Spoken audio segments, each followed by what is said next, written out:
بزيارة الأربعين أكو 4 محافظات تميزت بالعزوبية اللي هي البصرة والناصرية والسماوة والحلة، بس أكو محافظة من بيناتهن يعني برزت بالعزوبية، منو هي ببالك؟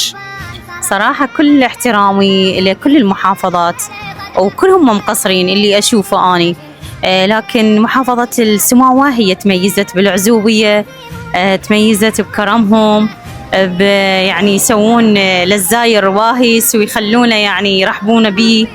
فالسماوة متميزة من بين المحافظات. أنه المحافظة اللي تميزت بالعزوبية من بين ذن ال4 محافظات هي السماوة، والنعم منهم وما قصروا وبنع شيم أو لا قصرا بباقي المحافظات، كلها أهل كرم وعزوبية. هسه أنت تقولين السماوة هي اللي تفوقت بينهن كلهن، مو صحيح؟ أي نعم، السماوة هي المتميزة من بين المحافظات، وكل احترامي لباقي المحافظات ومو مقصرين، لكن السماوة هي يعني كل سنة تبدع أحسن من السنة اللي قبلها. عم السماوة نمبر 1 بالكرم والعزوبية، وباقي المحافظات على عيني وعلى راسي.